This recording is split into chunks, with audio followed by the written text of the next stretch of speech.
on the beat.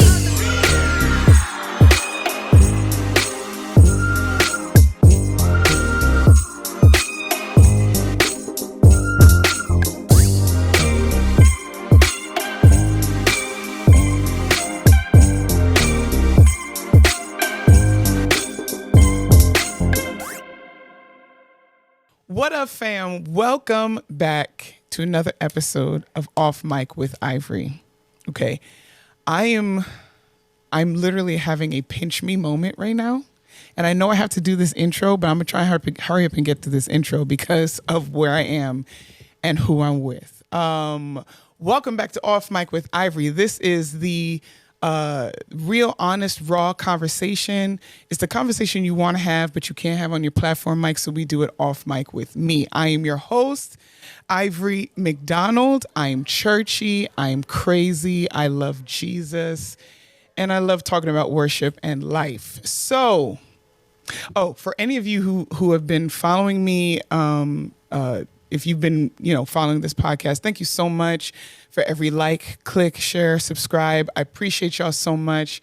If you're new to this, welcome to the crazy family. That's enough for the intro. If you are a dweller, if you know what that means, my God, you know where I am. Okay, you probably recognize my surroundings. You probably recognize where I am. I'm in the basement, y'all. I'm in the basement, and my guest is none other than Tim Ross. Y'all give it up for Tim Ross. Oh my gosh. Yeah. I can't even believe that this is where I am right now.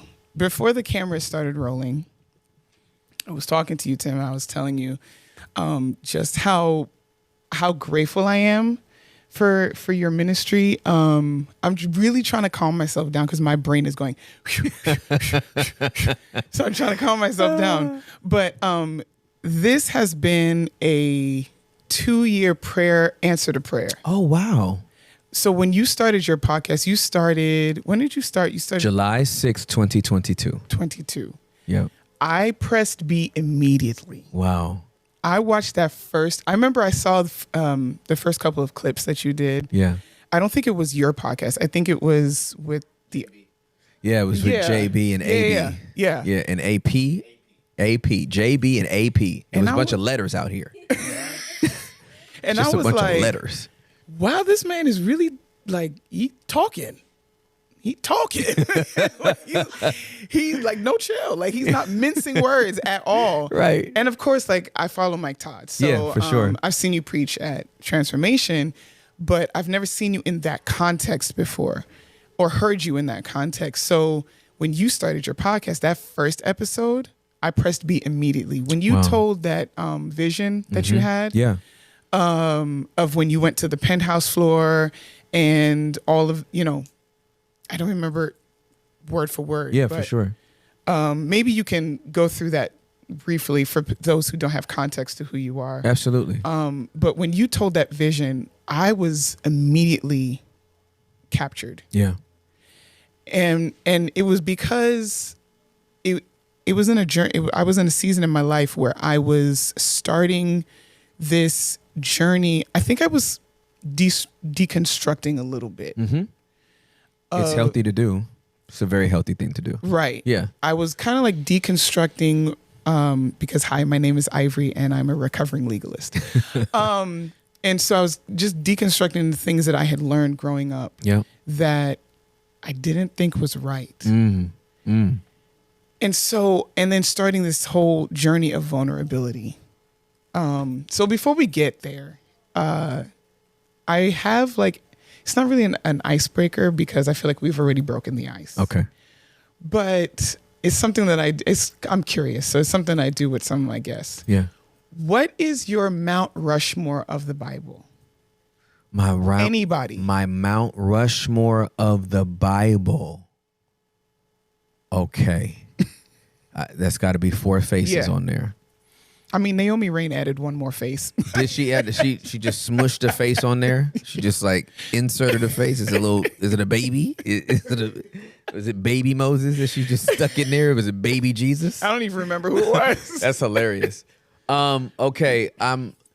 My Mount Rushmore of the faith will not include Jesus. Okay. Okay. And that's only because he is our faith. I mean, right? Like, you know what I mean? Like, yeah.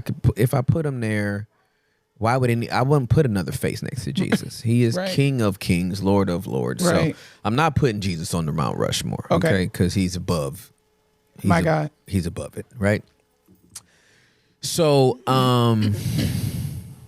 Abraham's on my Mount Rushmore. Okay. Gideon's on my Mount Rushmore. Why Gideon? Because Gideon had as much faith as Abraham did. He just needed to check. He just needed a quality assurance check. And I just think he gets a bad rap. That's a fact. So I need the juxtaposition of Abraham next to Gideon because it typifies the two ways I've had to express my faith. I've had my Abraham moment where it's just like God told me I'm out. And then all the rest of my moments are Gideon. It's like, if that's you, I'm going to put out a fleece. It need to be purple and wet on Tuesday. And then it need to be polka dot and dry on Wednesday. And then it need to be orange with spikes on Thursday. Like, and the Lord, for some reason, is indulging me. You know, can we just stop there real quick? Yeah. Because I appreciate that story so much, because for someone like me that is constantly like, God, is this you? Yeah, I need signs. Like, yeah, I wish I had crazy faith. That part. Yeah, I don't. Most times I don't. Like, most times I'm Gideon. Yeah. I'd be like, if that's you, let the phone ring twice and then hang up. And the fact that God gave him another sign without him even asking for it. Yeah, for He's sure. like, just in case. Yeah, just in case. Yeah. So I'm very, and like everybody's like, Gideon didn't have faith. He should just believe God. But like, you condemning Gideon, but God didn't. That part. Like God, he's like, what do you need? That part. Done. Oh, you need something else? Done. Oh, done. You know how many times I felt bad? Yeah. For feeling like I needed to ask God for a sign. Yeah, for sure. Because we've been told that you're just supposed to have faith and whatever. But it's like there are times, situations, decisions that you have to make that's like, God, could you just could you just Yeah, the revisionist history on our faith testimonies like removes all the butt clenching. And I'm like, I need the butt clenching. Like, I know your cheek, the fibers twitched a little bit. It had to. There's no way. I know late in the midnight hour he turned it around, but it was 2:57 and you didn't know. Yeah. So don't act like you were just listening to worship music like, I don't care what's going on. I'm going to praise in the spirit because God's going to make... No, some of them, those are some butt clenching moments. Yes. And I just... That's the reality. Yeah. I've lived long enough that that's the reality. Yeah. All the Jesus glitter is gone. I'm like, come on. You didn't know he was coming through. Right. That's a fact. Until he did. Like, you know what I mean? Yeah. You didn't know it was going to happen that way. Right. He was driving off talking about why, and then he did it, and you was like, right. You know what I mean? So God, you're good. Yeah, exactly, right? You did it again. Of course he did. So Abraham, Gideon, I'm gonna rock with those two from the Old Testament. And then I guess I'll jump New Testament to split it. I'm gonna go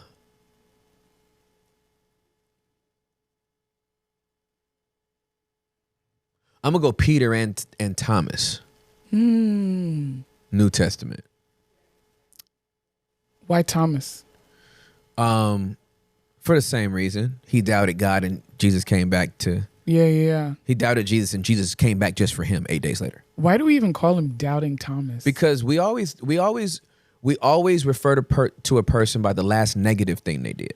For some reason, it just, especially in church, it just holds more weight. Like, if you did something bad, like, we want to remember We want to remind you of the bad. Like, Yeah. nobody wants to talk about the fact that Thomas made it all the way to India. Right. You know what? Do you know everybody's last name in India is either Thomas, Matthew, or John? That's because of Thomas. I did not know that until Yeah. you'd mentioned that on one of your pods. I was like, wait. Yeah. Thomas made it all the way to India. So that man came back, proved it. Right. And Jesus did say, hey, you had to touch me to believe. I did that for you. Right. But blessed is the man who doesn't need this type of proof. Right. And still believes. Right. Right? That's all of us, because we too far removed. He ain't coming back to give us that cameo appearance, right? Right. But that's all Thomas needed. He got him all the way to India. Do you know how reassuring that is for someone like me? My nature is, I'm a worrywart naturally. Okay. I worry about everything. Yeah. So it literally takes everything in me to trust God, to calm down, relax, and know that He's with me and that, I can trust Him. He's trustworthy. But when I read, so like there's scriptures that have had me in knots. For instance, he who asks, don't doubt. Mm-hmm. You know what I'm saying? Yeah. Otherwise, you're like a ship tossed to and fro. Yeah. And it's like there are times where I'm like, but God, like, I've never been down this road before. Yeah. Are you gonna come through? Yeah. And when I read about Thomas and how he was doubting Thomas, but yet you still came, you proved yourself. Yeah. It gives me so much comfort. Yeah, we need that. The scripture that you reference is in James chapter 1. And I think one of the things that we forget is that faith is not the absence of doubt. That's not what faith is. Hebrews 11 says faith is the substance of things hoped for, the evidence of things not seen. But it's not also the absence of doubt. It is actually the acknowledgement of doubt and fear and the application of the faith anyway. That's real faith. I've been taught different. Of course you have. Of course you have. Child, you got taught a whole bunch of stuff. We're going to get there. You and me both. Yeah, Lord. Mm-hmm. Honestly, faith journey has been so difficult for me. Yeah. Okay, so since we're here, Yeah. being raised apostolic, my faith journey, even though I've been walking with Christ for such a long time, it's still there are times that I still feel like, God, I feel like I'm a baby. I feel like I haven't gotten it yet. And I have beat myself up because I haven't gotten it yet. It's like, God, I'm supposed to know this by now. I'm supposed to be here by now. I'm supposed to have this faith. My faith is supposed to be strong by now. But I find myself struggling. I find myself struggling with faith and trusting you, and life be hard and life be lifing and going through things I've never gone through before, and learning or trying to find my faith with God through it all. And it's like, I beat myself up so much. Like, you're supposed to have it by now. Yeah. Yeah, that's first of all, it breaks my heart to hear you say that. And there's so many believers that are in that So many. frame of mind where it's like, I should have this already. Like, the first thing that popped in my mind as soon as you said that, Ivory, was like, the disciples didn't. They was with him every day in a concentrated amount of time for like 3.5 years. Yeah. And they still didn't get it. Like, they just didn't get it. And they was with him. Most of us are informed about him through others Right. that are misinformed Right. about him. So I need you to give yourself way more grace. Okay, so Tim, this is one of the things I wanted to talk to you about, is the whole idea of giving myself grace. I didn't know what that was. Mm-hmm. I didn't know how to do that. Mm-hmm. I was always so hard on me. Yeah. Hi, my name is Ivory. I'm a recovering legalist. So growing up apostolic, everything was rules oriented. Everything was, if you do this, then God won't do that. If you do this, God might kill you. If you do this, he won't answer your prayers. You won't get the blessing, da, da, da. And it affected the way that I saw God in everything. For sure. Absolutely correct. And my walk with Christ was exhausting. How could it not be? And one of the things that you mentioned in your book, actually, that actually floored me, because you talked about you went to this church and they taught that if you didn't speak in tongues, you weren't saved. Right. That was my life. Yeah, absolutely. I know. Do you know how traumatizing that was? Oh, for sure. Absolutely correct. Like, all the kids had to come to the front for tarrying service. Yep. And amen. Yeah. Everybody was falling out. Yeah. And foaming at the mouth. Yeah. Yeah. And I'm over here like. Yeah. And I can't find the verse. And I would find the Tarian verse. I would be petrified because I really loved God. For sure. And I was petrified that if I didn't get filled, I'm not going to heaven. Yeah. And so after a while, I just was like, I don't want the Holy Spirit. Yeah. I don't want nothing to do with it. I eventually did get filled with the Holy Spirit much later in life. Once you got off their block.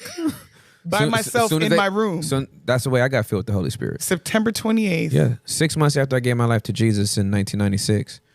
2:22 a.m. You can't make it up. It's very poetic. 2:22 a.m. on a Tuesday. In my parents' room. Both of them were at work. I was just saying thank you to him. And I'm a literalist. So I was like, thank you for money. And thank you for my friends. And thank you for, you know what I mean? It wasn't no. Thank you, Jesus. Thank you, Jesus. G-Unit. It was none of that. G-Unit is crazy. Yeah, it wasn't none of that, right? It was none of the starter tongue. Roku. Isn't that a TV? Roku. Right? So I was just thanking him for stuff. And I literally ran out of stuff to thank him for. Yeah. And then I got ready to open my mouth to say something else. And this beautiful language flowed out of my mouth for like 25 minutes. Yeah. I couldn't stop it. My brain wasn't off. I wasn't like in a trance. This beautiful language was flowing through my mouth, and it had like structure and syntax. And like, it wasn't gibberish. It was like a language, but I couldn't decode it. And in my brain, I was like, yo, this is dope. And it was just beautiful. And I was just like, oh, I didn't even want it no more. And then that's when he gave it to me. Yeah. So you're clearly not petty. Yeah, that part. You're just not as petty as the people that are peddling you.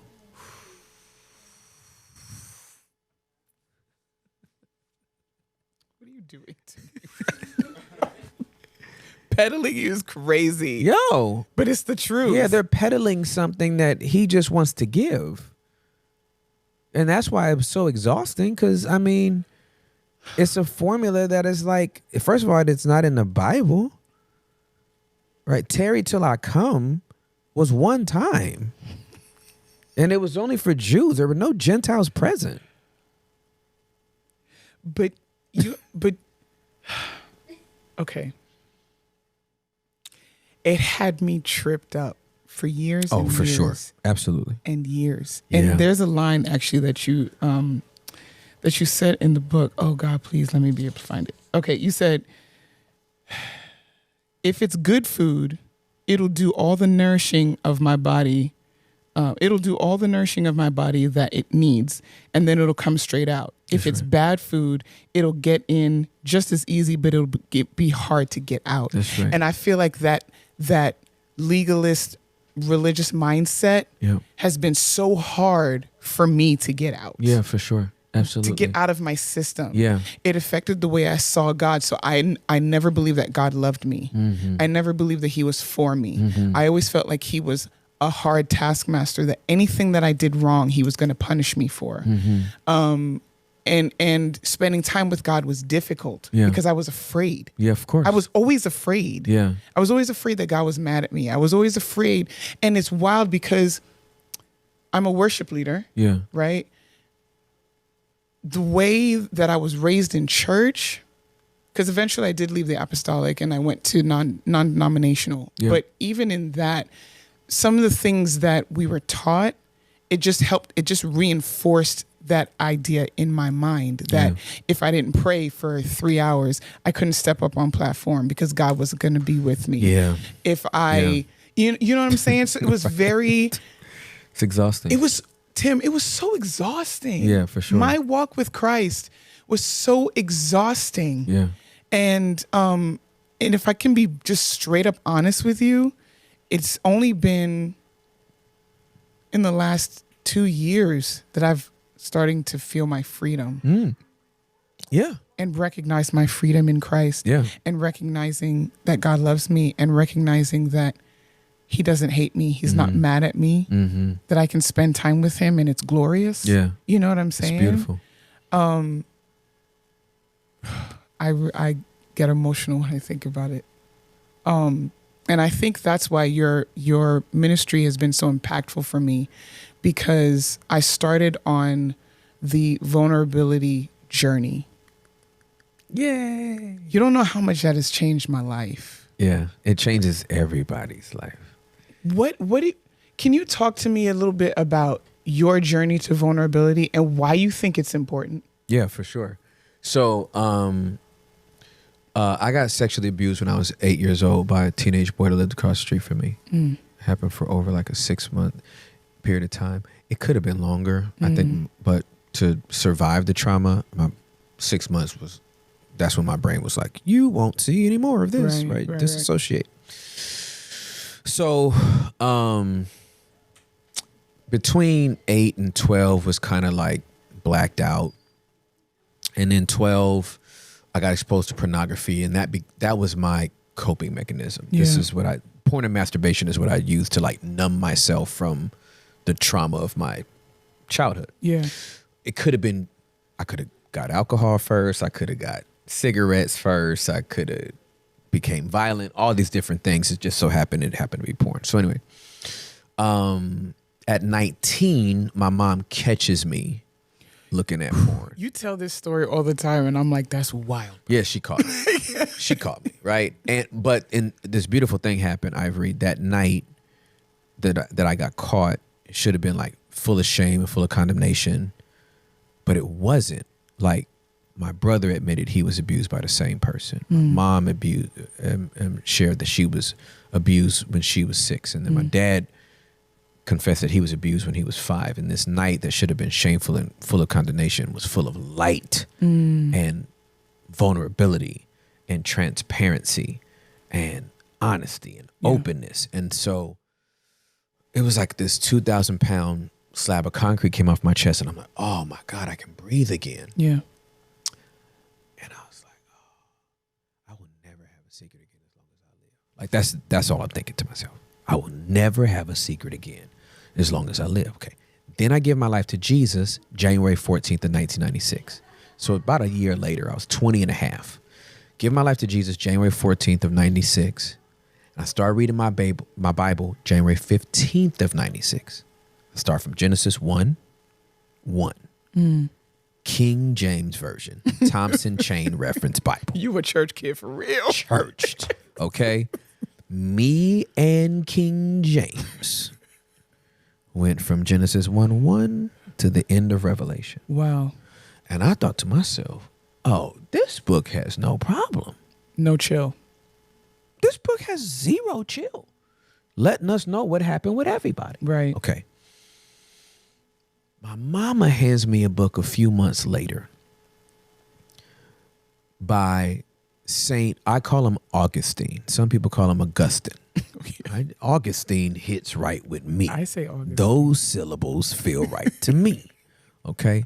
So Saint Augustine is a monk. Yeah. Okay. That lived in some century a long time ago. I don't know all that. Preston Perry would know that. I don't know that. And he wrote a book called Confessions. My mom hands me this book and was like, you should read this book. Now, that's not a book you just hand to some neophyte, right? No new believer. Right. Should just be sitting down with a monk's thoughts. Right. But my mama hands me Confessions like I'm doing a dissertation in theological seminary. Right. I sit down with Confessions. I start reading it, and I literally, I pause several times as I'm reading through this, and I'm like, I don't think I'm supposed to be reading this book. I think this is a personal journal that this man wrote, and after his death, somebody found it and published it. I think it's illegal because this seems way too personal to be a book. Right. I feel like I'm violating this man's thoughts. It would be like sneaking and finding somebody's journal and reading it. Yeah. You know what I mean? Like, I don't think they wrote it for you to read it. Yeah. Even after they're dead. I read that whole thing, and he was so honest. And there's levels. Honesty, transparency, and vulnerability are three different things. That's good. Could you talk about that? Yeah, they're not the same thing, right? When you're honest about something, you're not lying. Right. Do you like calamari? No. Thank you for being honest. Like, is your name Tim? Yes. Thank you for being honest. Right. Like, you know what I mean? Like, yeah. like that's an honest man. Okay, you could also be honest and not open.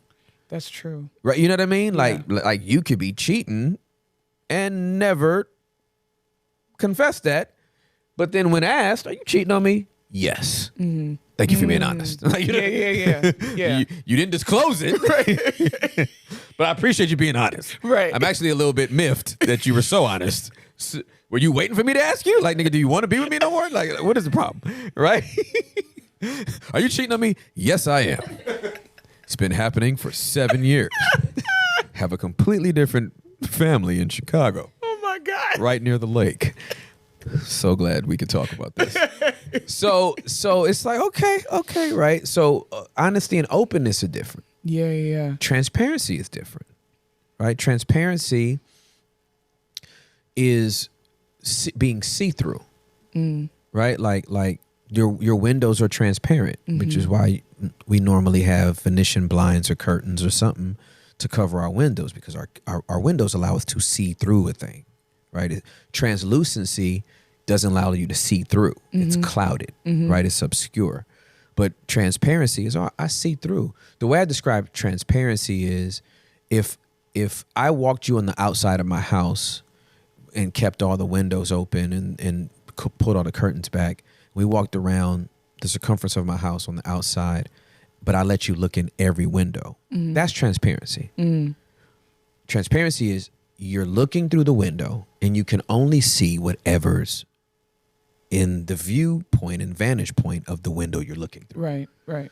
Vulnerability is when I open the door and give you a tour of the inside of my house, where you have access to things that you would never see through the windows. Yeah. It's a deeper level of intimacy. Yeah. So what I say about vulnerability is that vulnerability is an extravagant gift that every human being has the opportunity to give, and it can never be forced to be given. Yeah. Vulnerability is not required. It's a gift that someone chooses to give. You can't force somebody to give that. Yeah. You can't obligate somebody to give that. So the Bible and St. Augustine's Confessions are the two books that made me go, oh, I'm supposed to live like this. Like I'm supposed to live vulnerably. Some people can't take that. Can we pause right here? Yeah, of course. Because I'm gonna use your words. Yeah, for sure. Slow down. Okay. Slow down. We in the basement, y'all. Yeah. Okay. You said vulnerability is the way we're supposed to live. I'm quite certain of it. Why is it that we as believers in general, Yeah. that's not a thing? Yeah, well, humans, it's not it is not our default setting, and it hasn't been since Genesis 3. That was our default setting, Right. up until Genesis 3. Right. Like Genesis 2:25, second chapter of Genesis, last verse, and they were naked and not ashamed. We lived in vulnerability. We were created to live in vulnerability. Right. Sin changed that. Right. Right? So now we have to retrain ourselves back to what was our default setting Yeah. prior to the sinful state. Right. Because as soon as sin entered, they hid.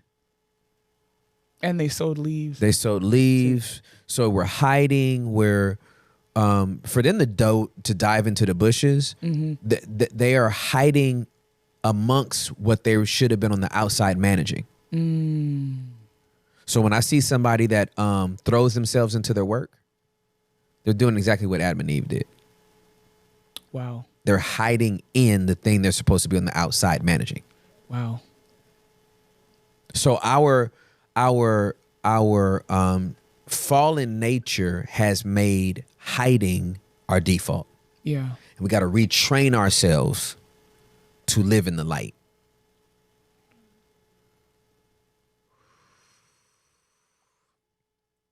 So here's the thing. Not only was it difficult for me to be vulnerable with people, For sure. it was difficult for me to be vulnerable with God. And Taught to you by the people. Yeah. Yeah. We our first encounters with God are through people.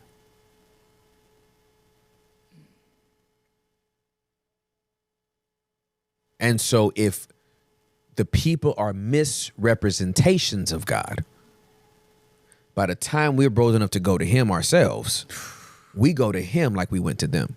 Yes. And it's like I come to God. It's quite natural. It really is. Yeah, And it's like unfortunately. I would come to God and be like, I'm trying to present him put my best foot forward and hide all the crap. Right. Like he don't know. Like he don't know. Like he don't know. So I tell this story a couple times, and my sister, she's here. I hope she don't mind me telling this story, but she started this journey of vulnerability way before me. Okay. Right. So she tells a story about how one time she was just going through a lot. And you know, sometimes we can just have things pent up and just like stuff down. And then when we come to God, it's like, Lord, you're so good. Yep. So amazing. We love you. Right. But inside you're simmering. Yeah, oh, and for sure. Seething. Yeah. And like there's just you just want to explode. Yes. And she felt like she was driving her car and she felt like God was like, just tell me. Wow. What is it? Just tell me what it is. Wow. But us, the way that we were brought up, you didn't question God. You didn't dare express express what? Yeah, exactly. You didn't express your clothing? Exactly. It's the only express we get to do. Right. Like expressing your real thoughts, that was not a thing. And for me, who's an introvert that keeps everything in and is very like conservative and can seem closed off. Yeah. It was just not a thing. Right. But she felt like God was like, just tell me. And he just kept tapping at her until she finally was like, you know what? Yeah. She pulled over Yeah. and just let it all out. Yep. Colorful language and all. Yeah. And I know the saints, they hear that and they're like, Yeah, they have seizures. booties clench a little bit. Yeah, absolutely. But when she told me that story, Tim, it did something to my insides. Yeah. I was like, wait, you mean I could tell God what I really think? Like you mean I could tell God I'm angry at him? Yep. You can tell him I'm pissed off? Yeah. Like I could really go there with God. It was a concept I had never known. Yeah. Which is that makes me sad because it lets me know that the institutions of worship that you were in growing up played hopscotch with the text. What do you mean? They were doing this. Because, like, the majority of the Psalms are anger. It's true. It's like some people pissed off. Like, I don't want to do this no more. God, you good to them, but you ain't good to me.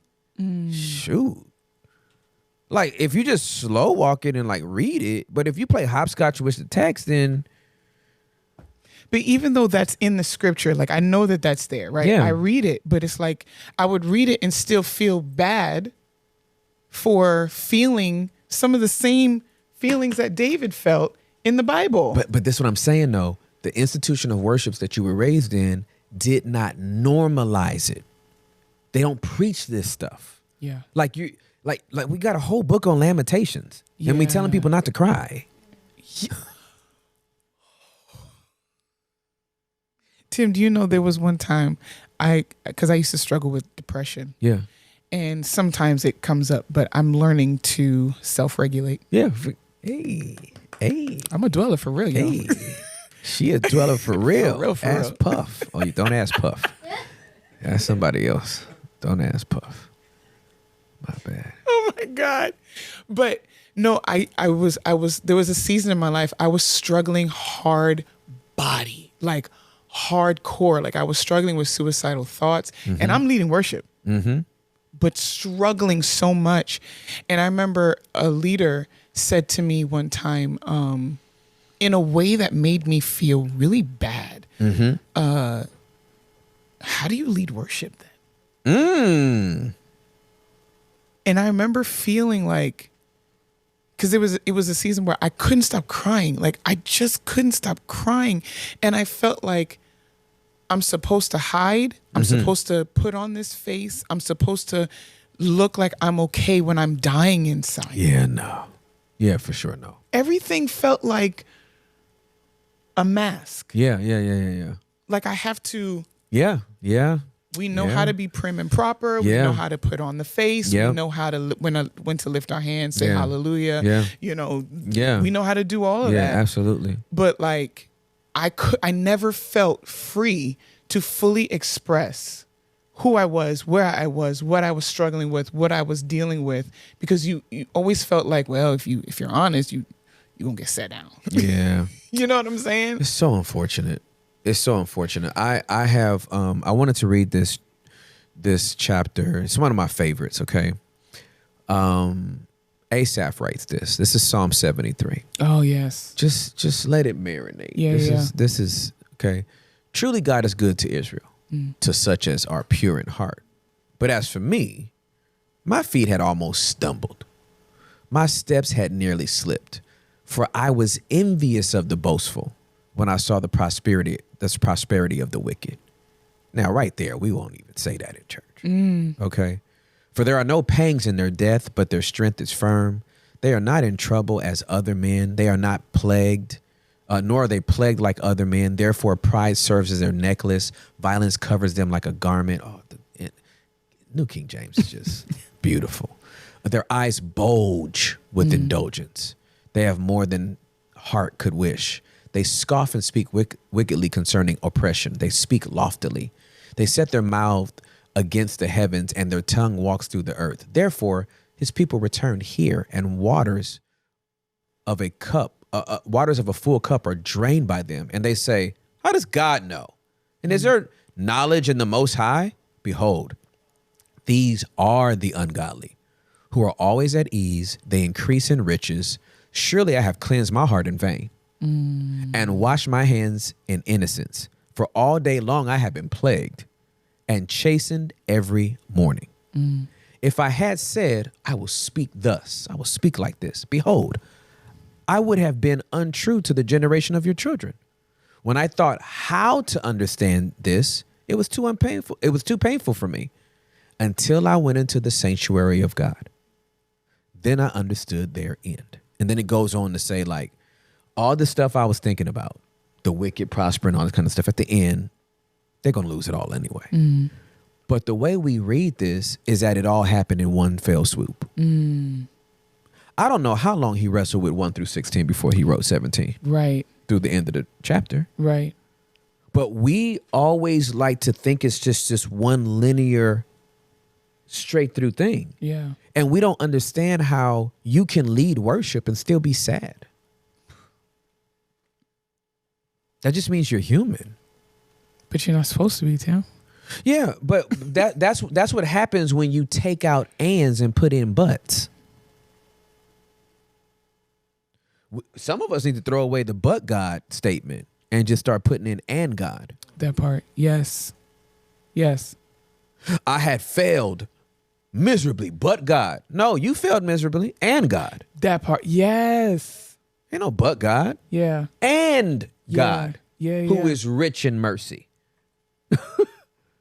drew you back to him with his ever-loving kindness. There's room for both. Yeah. He is lion and lamb. Yeah. He is Alpha and Omega, first and last, beginning and end. Not but, and. He was fully God and fully man. Not but, and. Yeah. So if he can hold the tension of those two things, to say he can't hold the tension of our sinfulness and our righteousness is crazy. It's crazy to think that every preacher preaching on a Sunday is happy. We watch people blow their brains out after preaching sermons. He looked happy yesterday. He's dead today. So let's not, and the people that listened to that sermon got saved. Then he blew his brains out. That's why this podcast means so much to me, because I got really sick and tired of us not being honest about where we are and what's going on. Yeah. And then you hear about another worship leader go, or someone go and commit suicide. Yeah. Yeah. It's True. like, don't think that a smile on the face. Isn't there scripture in Proverbs that talks about you can laugh and you can smile, but there's still sadness there. Yeah. There can still be sadness there. For sure. And it's like, because I know what it's like to live in depression, I never want someone that I know close to me that's going through the same thing to live there by themselves. It's good. I never want anyone to feel like they got to go through this alone. Yeah. Because I know what it was like to go through it alone and feeling like shame on you for going through this. But it's like when you're in ministry, it's this thing where we have to be superhuman. Yeah. That's why I love when Paul talks about the thorn in the flesh. You know, I love that scripture so much because here's a giant. I know you don't like the phrase giant of the faith, but here's this great man of God. Great man of God. Who is responsible for more than half of the New Testament. Yeah. Or half the New Testament. Yeah. And here he is expressing his weakness. You don't see that typically from leadership in ministry. Yeah. And for me, I'm so impacted by, because I love, growing up, I didn't really have like mentors in worship. Okay. In worship ministry, right? I didn't have anybody to take me under their arm and be a mentor to me. I would observe. Yeah. I would watch people and I'd be like, you know, impacted by their ministry, but to have someone actually take me under their arm, I didn't have that. Yeah. So I would, you know, I go on YouTube and I look up other worship leaders like Michael Bethany. I followed him from when I was like young, you know, when he was singing with Fred Hammond, CeCe Winans, so many others that have impacted me. And what means so much to me is when they're honest about where they, like Tasha Cobbs, for instance, she struggled with depression and anxiety for years. Yeah. Her opening up about that, I think she was the first worship leader that I ever heard talk that openly about depression. Yeah. Because when I'm telling you, Tim, there were times I'd be in my room, I could cry, in darkness, feeling like I just want to die. Yeah, for sure. And I got to lead worship tomorrow. Yeah. Who do I talk to? Yeah. My own leader made me feel like I was Torah Ash because I'm where I am. Yeah. Because I can't stop crying. Yep. Who do I go to? Yeah. So to hear, when I hear worship leaders, I hear people in ministry, leaders that are very open about their journey and their failures and their mistakes and their struggles. Yeah. It just, It's a breath of freaking fresh air. It is, because don't it seem like really biblical? Because I've been reading everybody else and they stupidity and they failures and stuff. I'm like, oh, so you one of them too, right? So I guess we can find ourselves in the text. We are here, aren't we? We're not. It wasn't just them. Right. Couldn't have just been them. Can I tell you my first? Because I grew up in a legalistic environment too. Yeah. When I first got saved, everybody was going to hell. Everybody, including me. Right. I was preaching that everybody's going to hell, I'm going to join you. I'm going to be right behind you. It wasn't like you going to hell. And I was like, nigga, I'm going to be right behind y'all. But you going first because you was at the club. I just still have a porn addiction, but you going first because you at the club. Right. Right? My little magazine is in between my mattress. You gonna bust hell wide open. He gonna come get me last because I got to finish this sermon. Yo. Right? You gonna get that Sandman hook and come. Yeah. Okay, so I'm like, I was super legalistic, right? Yeah. And because I grew up in a legalistic environment. Yeah. Apostolic. So I know about it. Like I know we went around. My daddy was Kojic, mama was raised holiness, and we wound up in an apostolic church. Yeah.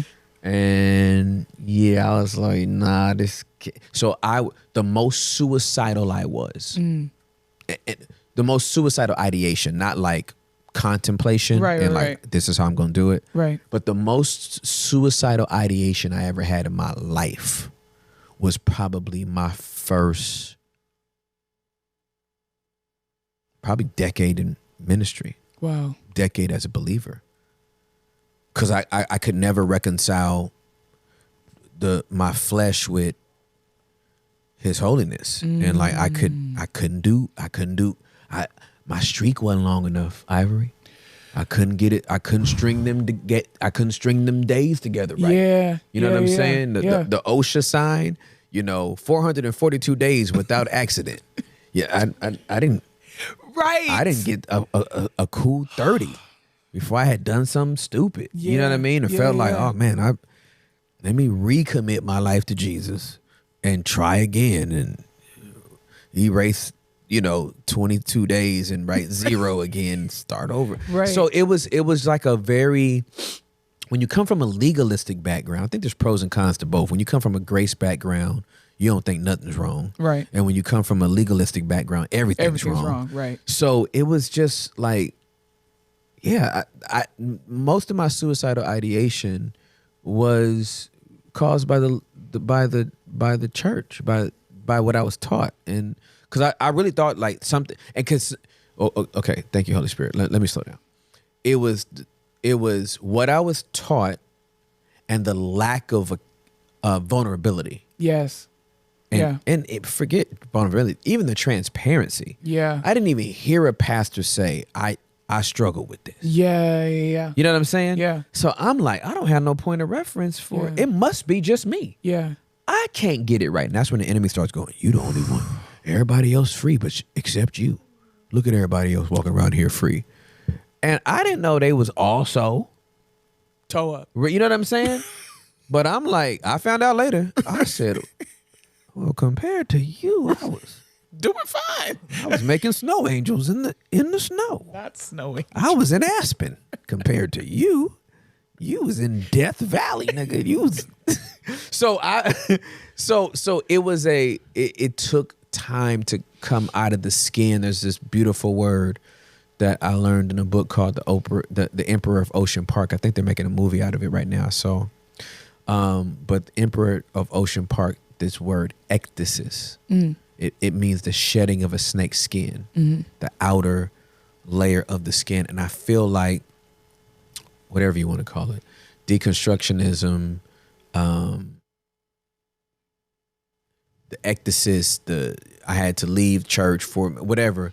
You have to come out of the skin you were born again in. Yeah.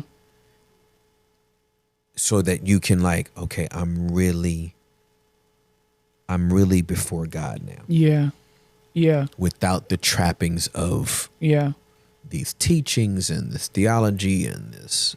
So yeah, it takes time. For me, it took moving, because I grew up in New York. So I moved to Florida in 2020, the end of 2020. I think that was the beginning Yeah. of, what did you call it?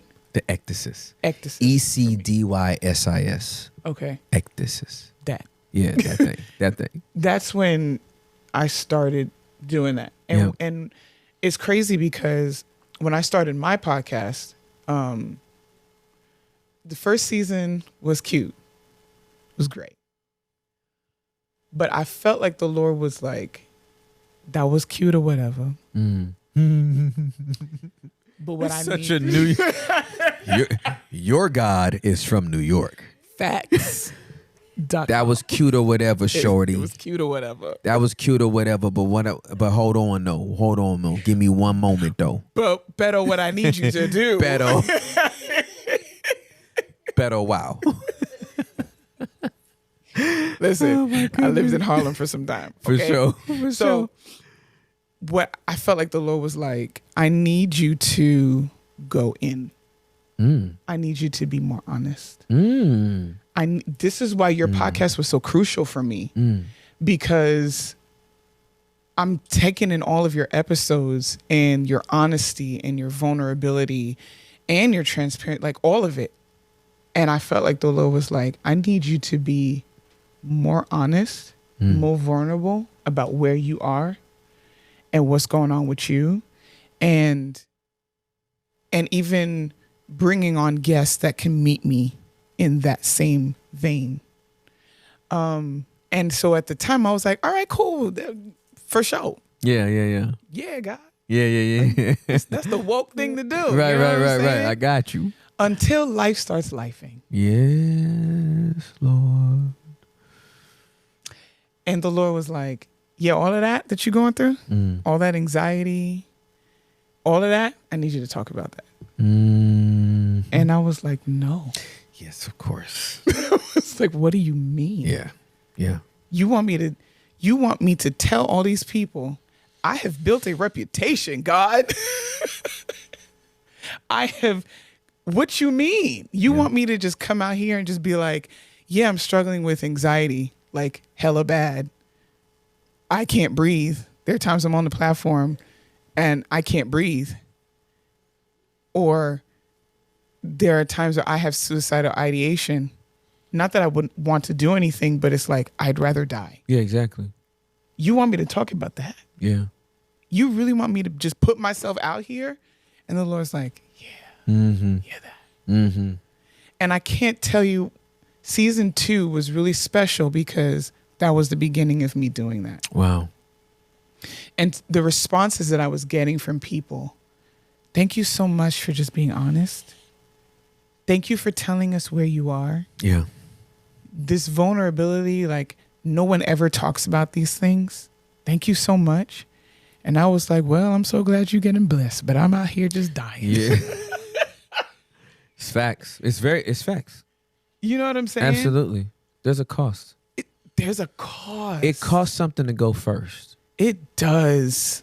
And I'll never forget, I'll share my testimony somewhere. I can't remember where I was. All I remember is somebody walked up to me and said, thank you for giving these people the gift to go second. I said, what? They said, yeah, when you tell your testimony, you go first, which gives everybody else the gift of going second and third and fourth and fifth and sixth. It's easy to be the second person up. Right. That's a fact. Third, fourth, fifth, sixth, seventh, right? It takes bravery to go first. It just takes bravery. And when you choose to do it, that's why everybody, thank you for talking about this. It's much needed. I'm going through the same thing, blah, blah, blah, blah, blah. You already know our community. Like it's full of 2 through 472,000, whatever, right? But we give people the gift to go second. Yeah. And when you give somebody the gift to go second, we have to acknowledge what it costs to go first. It's not easy. You have the shame hangovers. You have the did I overshare? Yes. You have the should I edit that? I probably should put that out. Like, you know what I mean? You go through all of these iterations and then the Holy Spirit's like, go eat a sandwich and shut up. Because it's going out as is. And you're like, no, boo, leave me alone. Actually, that's interesting you say that, because season 1, I feel like I did a lot of chopping up. I did a lot of editing. Oh, a lot of editing. Yeah. Season 2, Yeah. it's just going to be what it's going to be. Butt naked. Just out here. Butt naked. Genesis 2:25. And she was naked And unashamed. and not ashamed. Well, parenthetically, a little bit ashamed, but she decided to just keep it out there anyway. Like, you know, what are you gonna do? Like last year for me, like, was a very, all of me came out last year, right? Yeah, all of me came out in 2023. And what I realized was, like, I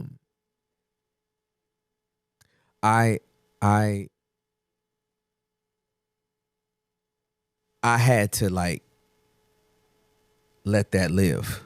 It's a side of me, obviously, that would never be appropriate in a pulpit, Right. or something like that. But this is a side of me that's always been in people's green rooms, at their houses, at lunch, all that kind of stuff. And so I knew that there would be a reaction. I did not know the reaction would be as it was. But I was like, you know what? I'd rather y'all see all of that, and then make a decision if you want to, because that's all me. Yeah. Don't act like I didn't lose my mind that day. Right. I didn't go crazy. Right. I didn't spaz out.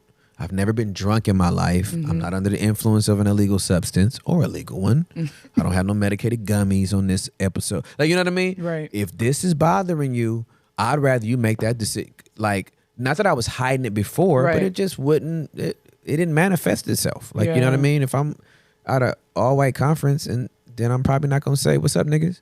Like, probably not going to happen. Even the white chocolate niggas is not going to get that from me. Right. You know what I'm saying? Yeah. But it's like, if you heard me on my couch, that's really who I am. Yeah. I'm from LA. Yeah. I'm from Inglewood. Yeah. We all talk like this. Yeah. I eulogize all my dead homies. I'm like the eulogist for all my dead homies. Like, when I go back, those are my niggas. Yeah. And they will be for life. Like, those are my dudes. I grew up with them dudes. You know what I mean? So but you go first, and then people get to go second, third, fourth, and fifth. And most people don't understand the bravery that it takes. Yeah. To go, I'm going to let you deal with my humanity. Yeah. Because I'm going to let you see it. And then you can judge it or misjudge it or whatever. But it is what I said. Let me, since you brought up Paul, let me just get to the beauty of him. Okay. So that's 12, starting around 9, right? I'll start at the 7th verse. And lest I should be exalted above measure by the abundance of revelations, a thorn in the flesh was given to me, a messenger of Satan to buffet me, lest I be exalted above measure. Concerning this thing, I pleaded with the Lord 3 times that it might depart from me. And he said to me, in red, my grace is sufficient for you, and my strength is made perfect in weakness. Little preacher nugget. Jesus is the only one that could have responded to him. That's why Jesus responded personally. No angel, no Gabriel, right? Had to be Jesus. Yeah. Because Jesus is the only one that prayed for something 3 times to happen, and it didn't. So he could identify with Paul. Yeah. He prayed 3 times for the cup to pass. Yeah. And it didn't. Yeah. So now he's coming to Paul going, hey, I know what it is to pray 3 times for something to. Yeah. I get it. But it. Yeah. No. And no. Didn't happen for me. It's not going to happen for you. Right. Here's Paul's conclusion. Therefore, most gladly, I will boast in my infirmities, my weaknesses, that the power of Christ may rest upon me. Therefore, I take pleasure in my infirmities, in reproaches, in needs, in persecutions, in distresses for Christ's sake. For when I am weak, then I am strong. So, like, I grew up in a culture of, like, the disc test and, like, strength finders and Myers-Briggs and INFJs, my, personalities. I'm like, we should have weak finders. I'm done with everybody's strength. Just tell me where you suck. Thank you. Off rip. Just tell me your top 5 suckiest things. I'm depressed. I struggle with anxiety. I have low self-esteem. Whatever it is, right? Yeah. I'm a liar under pressure. I struggle with comparison. Okay. I'm unfaithful. Yeah. I mean, if it's not for the Lord, I'll cheat on you right now. I'll cheat on this test. I'll cheat on this video game. I'll cheat in spades. I'll cheat on. I cheat on. I cheat on Super Mario Brothers to this day. If I don't have up, up, down, down, left, right, B8 start, I ain't doing I'm it. finished. Like, you know what I'm saying? Like, I would rather you just. Yeah. Oh, how church would be so. I'm petty. If you get on my last, if you push the right buttons, I'm gonna cut you with my tongue, and I'm gonna come back and I'm gonna tell you I'm sorry. But I'm gonna tell you first, I'm gonna read you up and down before I come back and tell you that I'm sorry. But you might catch it. You might catch a stray. Yeah. Just tell me that. Yeah. I would at least give me the opportunity to be like, I can't do petty. Yeah. Like, you know what I mean? Yeah. I don't like liars either, but like, you gonna tell me when you lied though, right? Like, you ain't gonna hold the lie. You'll tell me. Like, cause we all got something. Yeah. On our worst day, or if we miss lunch, or if we're in traffic, or you know what I'm saying? If we're grieving and you catch us, or our blood sugar's low and you catch us, or if I feel defensive, I can't guarantee what is and what's not. All I know is I'm trying to stay submitted to the Holy Spirit, and as I mature, it should happen less. But you might catch me on a day. Yeah, is all I'm saying. You mess with my kids. You talk to my wife wrong.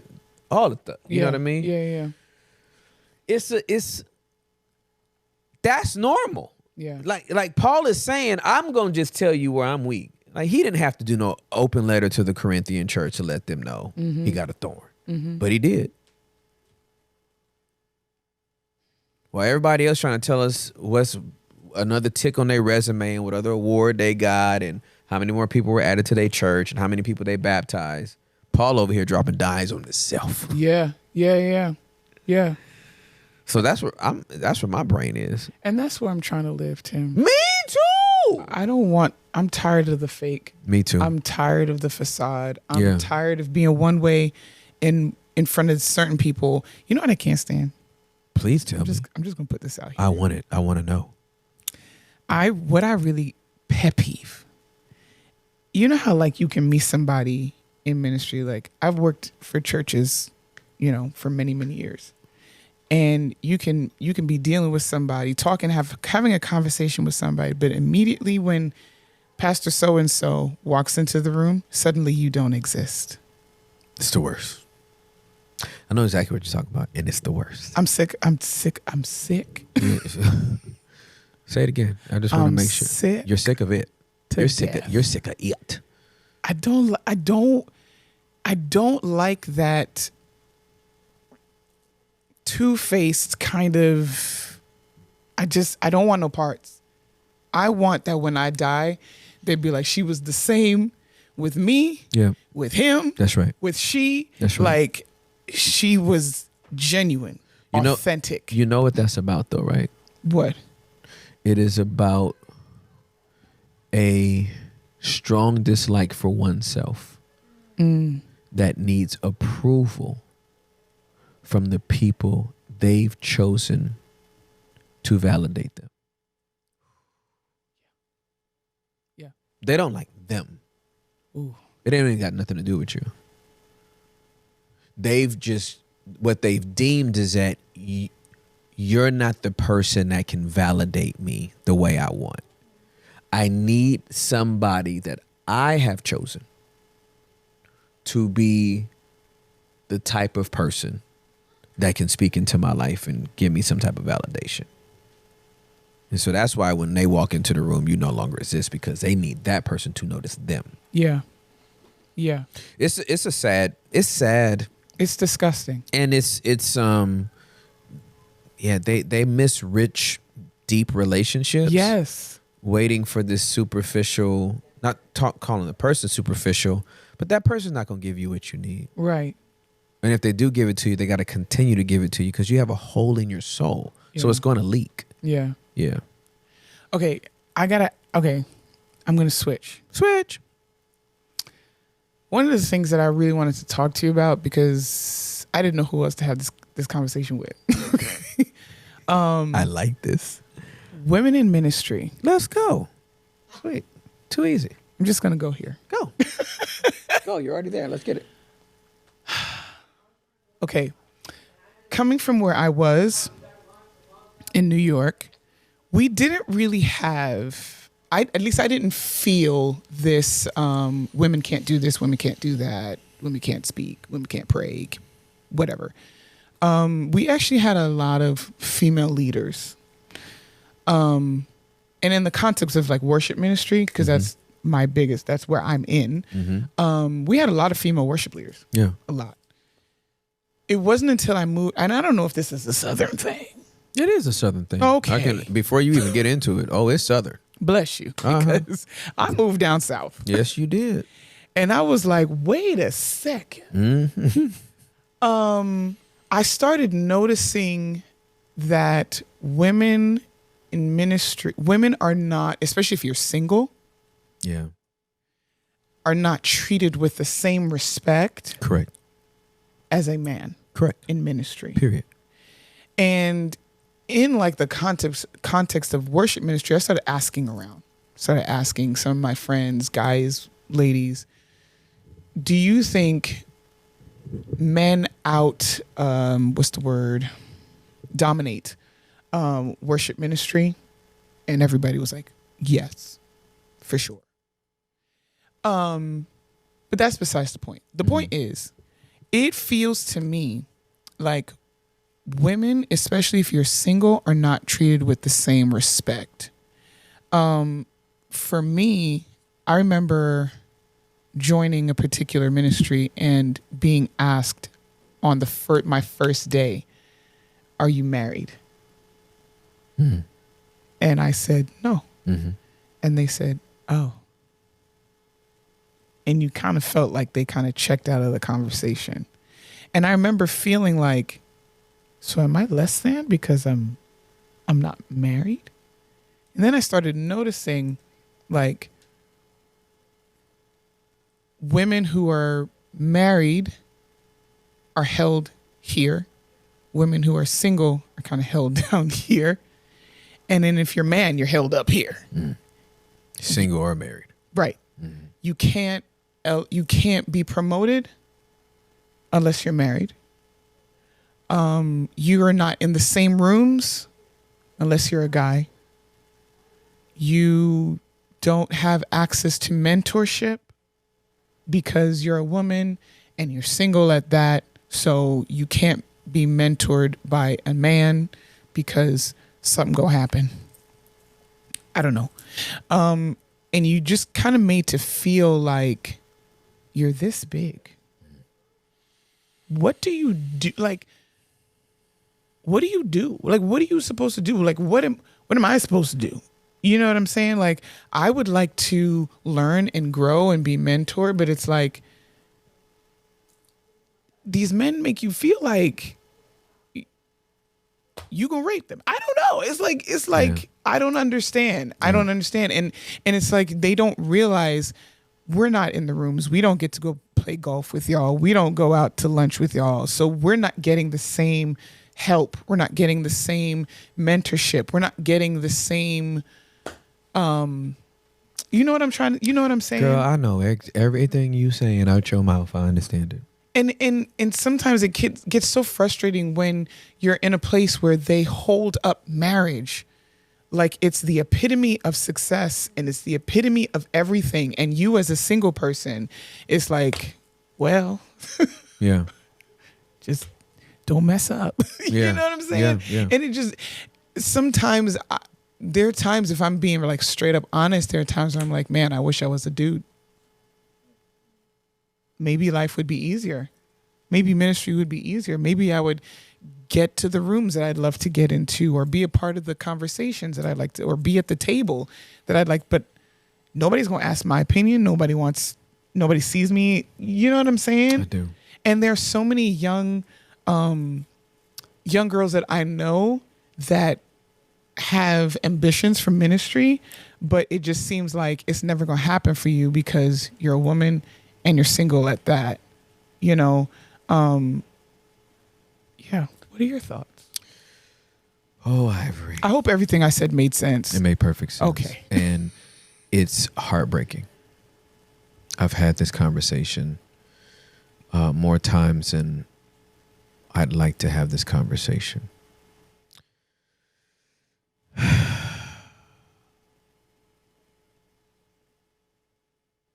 The South is so beautiful. Mm. And it's so stupid. The South is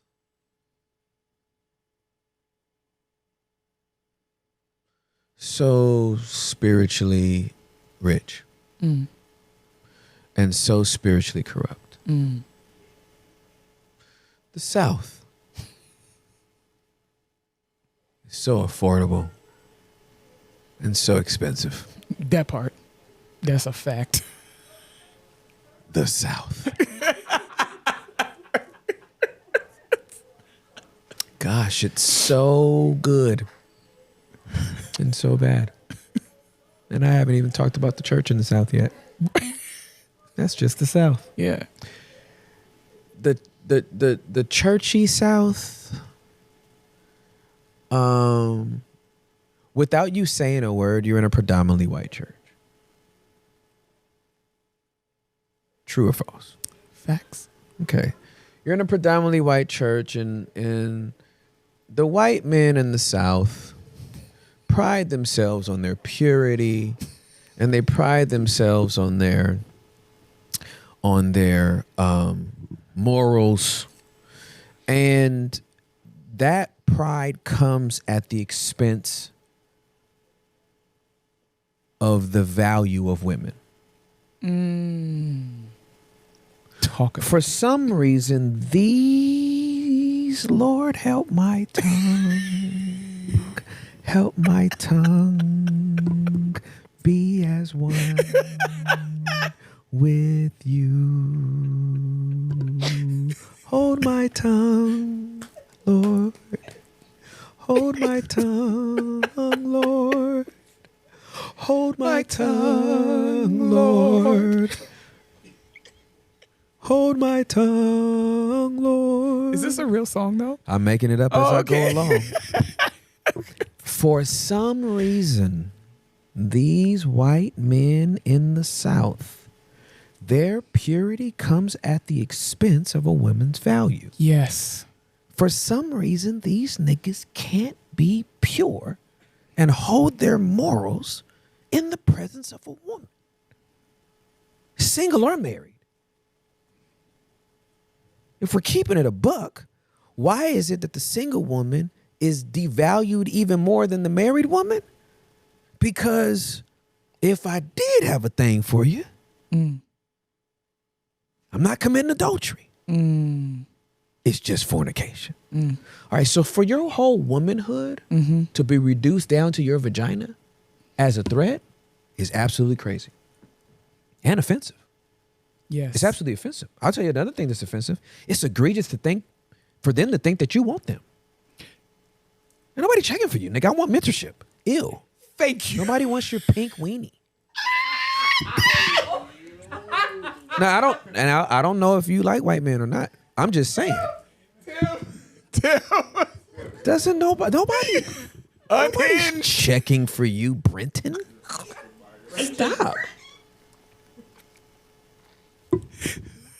Blake, nobody's checking for you. Ivory doesn't want you. She's trying to get put on game like you gave the other 5 dudes you mentored. Yes. All I'm saying is I'm trying to be a dope worship pastor like you. I can't go to lunch? We gonna do something gonna happen at high noon, nigga? At Applebee's?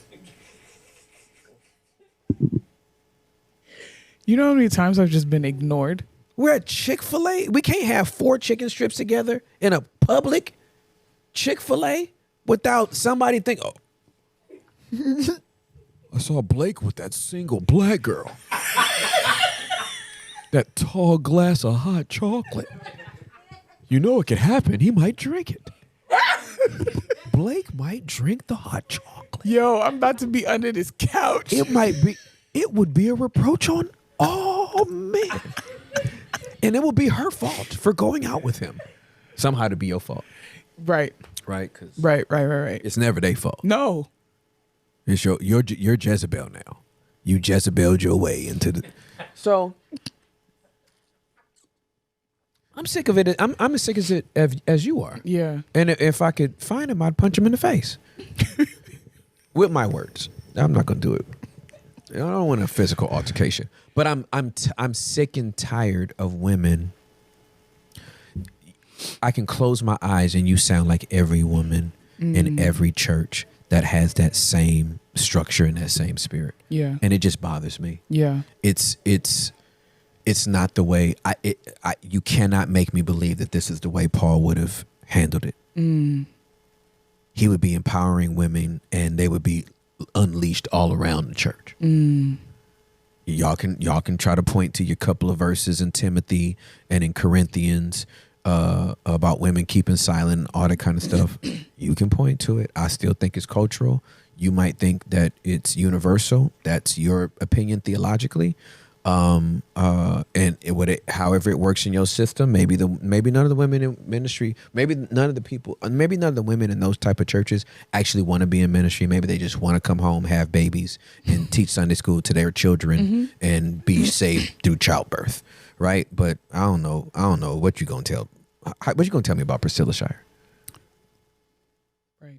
What you gonna tell me about Beth Moore? What you gonna tell me about Katie Creel? What you gonna tell me about Katie Kazadi? What you gonna tell me about? You know what I'm saying? Right. Like, come on, man. You know what you I gonna tell me think? about Jackie Hill Perry? What you gonna tell me about all of these different people? Now, Jackie Hill Perry is more complimentary. Can you give us the definition of complementarian versus egalitarian? Egalitarian, in a nutshell, and Preston and Jackie would break this down way better than me. Yeah. But in a nutshell, egalitarian means that we're equal. Okay. Right? Well, complementarian is that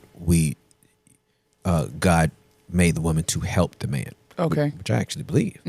But the word for help is the same word that is used for God to help Israel. So it ain't like no little help. Right. It's not like my man is cutting down a tree with an axe and I brought him a glass of cool water. I helped that man that day. Yeah. I can't even say it without laughing because it sounds so dumb. I do not believe women are supposed to be doing everything a man does. In the same way, I don't believe a man can do everything a woman is supposed to do. Right. There are responsibilities that have been assigned to our gender that we can only work out through the bodies he put us in. So that's a whole nother thing. But I've grown tired of the excuse that pastors have about all these divvying up of like a single female or a single male can only do this, and then if you get married then you can tear up and do that, and it's just safer because as a single woman you might have more temptations than a single man, and I have a friend of mine who's not married. His libido is like 0.2. He's not gonna say his name, but he don't want to do nothing. Right. The wind can blow hard. It can blow hard or blow soft, and he'll be like, Jesus is Lord. It's a great day to preach. He ain't.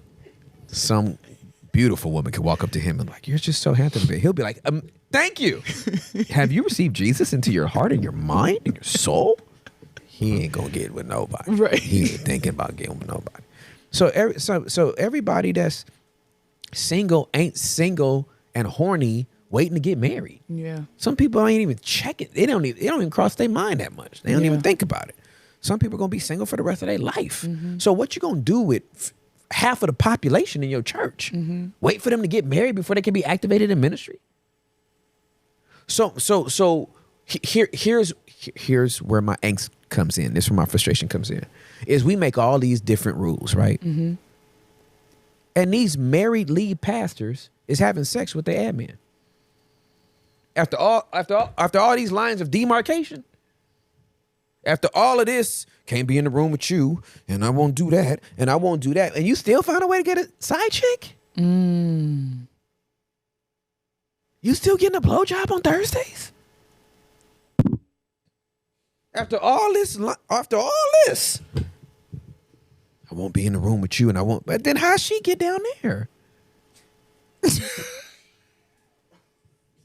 Your defense is you got. I don't know. Maybe your door got that little doggy hole in it, and maybe she crawled through that little doggy hole with the little flap. You know, the door for the pets to come in. Yes. Maybe she came through there. I don't know. I'm just trying to figure it out. It's hypocritical to me. Yeah. And so I'm happy for the Billy Graham rule. Like Billy Graham rule. I don't travel without somebody. Okay, that's great. Right. But I've known pastors and elders to travel with other people, but they still have separate rooms.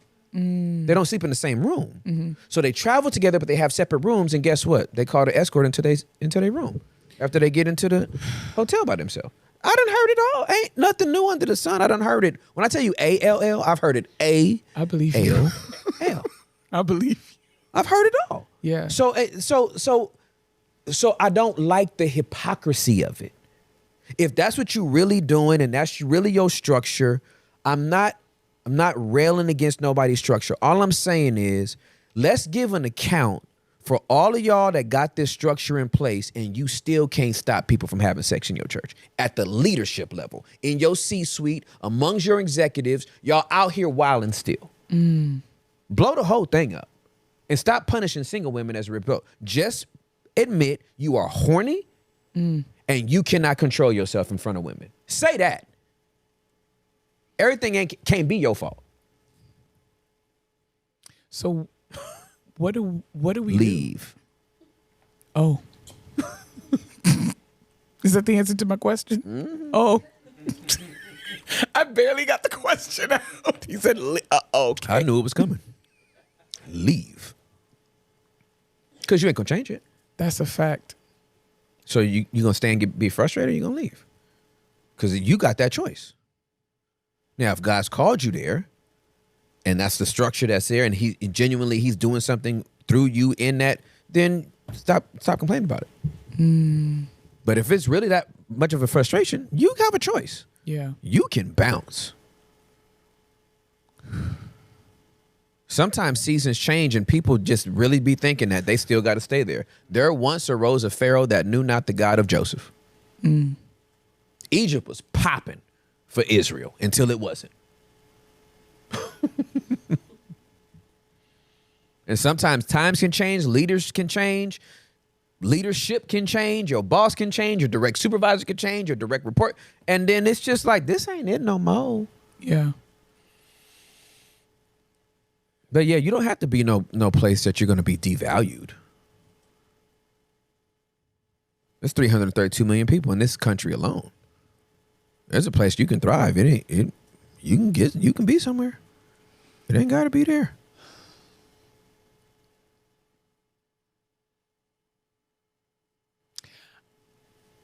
Amen. You asked the question. Just remember, the one that asked that question. You're right. You're right. You're very right. You're very right. Okay. Uncle Tim. Because we've been here for a while. I feel like I can call you Uncle Tim. You sure can. Absolutely. Can you for people that are watching my podcast and maybe don't have context to the basement and the premise of the basement. Yeah. Can you give us your vision that you had years ago. Yeah, when I was 30. Yeah. So I had a vision when I was 30 years old. A vision isn't like really deep. A vision is just a dream that you have when you're awake. That's a vision. So I had this vision, and I'm walking down the street, and I'm walking in the direction of a building that's 100 stories tall. And the closer I get to the building, I can actually hear people on the top floor, on the 100th floor. I can hear people talking and music billowing from the 100th floor. And this is only something that can happen in a vision, right? Because there's no way at that distance I should be able to hear, but I hear it. And it draws my curiosity. So I walk into the building. It's a sterile building. It's all white.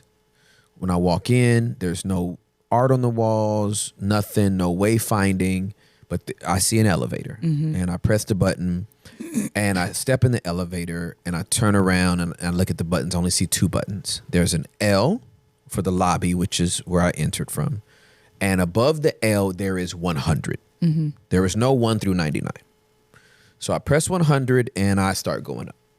And obviously, when you're going up that high, your ears are popping, and you know you're waiting to be up at the top. The higher I go up, Ivory, the more self-conscious I become.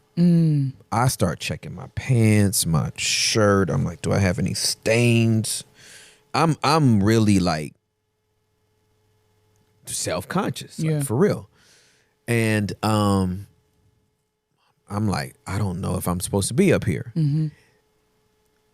As we approach the top, before the doors even open, I'm intrinsically aware that everyone on this floor is an influential person in the body of Christ, nameless and faceless. So it's not like I get up there and I'm like, oh, there's Smith Wigglesworth, there's A.A. Allen, there's Catherine Kuhlman, bless God, there's William Seymour. No, I just know intrinsically these are influential people in the body of Christ. Get to the 100th floor, the doors part, and there's this long hallway. And then these 3 steps that kind of open up to like this sprawling, like beautiful living room area. And then off to like the right and forward is out to the balcony where a lot more people were. And that's where I think the music and the voices I heard was coming from.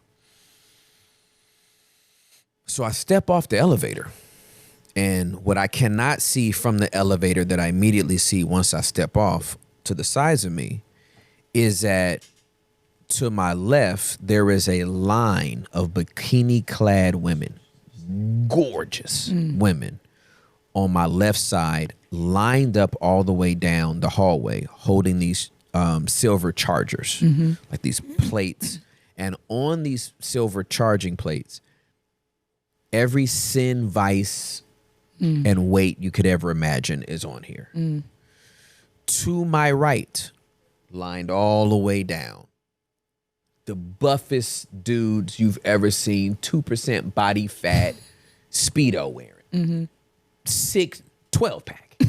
I don't even know if you can get abs up in your sternum. They had a 12-pack and biceps and triceps, and they're holding their little silver platter chargers, and with every sin, vice, and weight on it.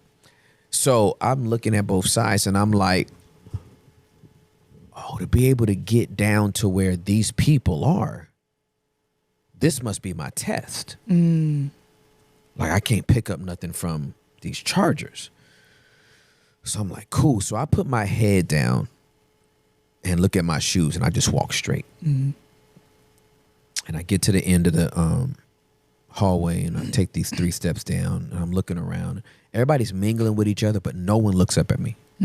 It's like, you know, when you walk into a room, you expect somebody to acknowledge somebody to acknowledge you. Right. Like, if you already in the room and the door open, you might just glance, like, you know, nobody looked up. I'm like, So I'm standing there for a few minutes. I'm kind of looking around. Ain't nobody checking for me. And about 8 feet away from me, these 2 guys are chopping it up with each other. And I'm looking, And I kind of look in their hands, and they're both holding something from the charger. And as soon as I noticed that, one of the men like snapped away from the conversation he was having and looked at me. And then he went like this, like looked me up and down, like, and he looked at my hands like, oh, he ain't carrying nothing. He ain't holding nothing. And went right back to his conversation. It's the only interaction I had the whole time. So after a few more minutes, I'm like, I don't guess I'm supposed to be up here. So I turn around. I walk back up the 3 steps, and now the bikini-clad women are on my right, and the men are on my left. And I ain't got no issue with these dudes. Like, that ain't my issue. But these women, Lord have mercy. I was like, how all y'all look like this right now? So I put my head back down, and I'll get right back to the elevator. Get back in the elevator. And I'm about to press L to go back to the lobby.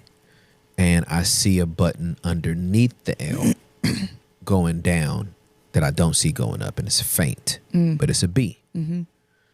So I press B. And when I press B, I go down 101 stories. And the elevator rests at the bottom. And before the doors even open, I can hear people laughing, and I can hear it was a different type of joy. Up there on the 100th floor, nameless and faceless, but like very influential.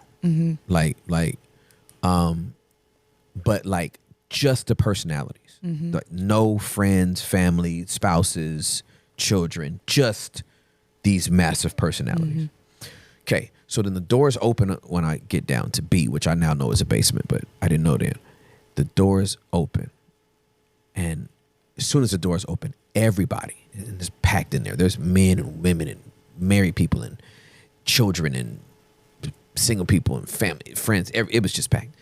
They turn around. So, bing, the doors open like this. They turn around. Yeah! Start cheering to the top of their lungs. They yank me off of the elevator. They're patting me on the back. They're shaking my shoulders. Oh my God. Hugging me. Can't believe you made it down. Oh, we're so happy you're down here. You made it. This one guy grabs me by both shoulders. He's like shaking me. He's like, amen, amen. I'm so happy you made it down here. Not everybody that goes up there makes it down here. Wow. I'm so happy you're down here. I'm so glad you made it down here. And scene. Wow. That's the whole vision. So I'm like, what this got to do with this?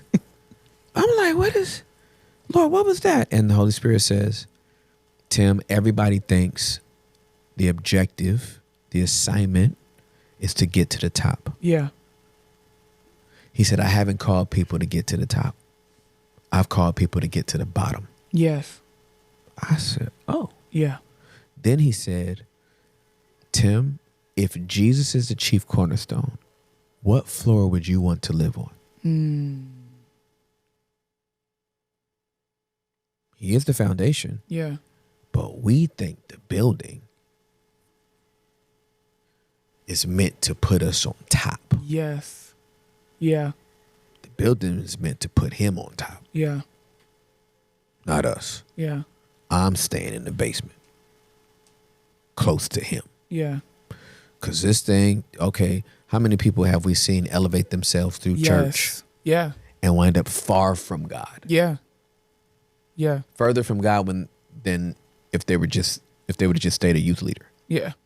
Yeah. You know what I mean? Yeah. It's like the last time you were saved is when you was 27 and you had 150 kids. Yeah. Yeah. Yeah. Now that you're over this campus, you actually think you're God's gift to Kentucky. I don't know why I just chose Kentucky, but somebody out there wilding. Or it was just my French toast, whichever. So that vision is, the Lord told me after that, get as many people to the basement as you can.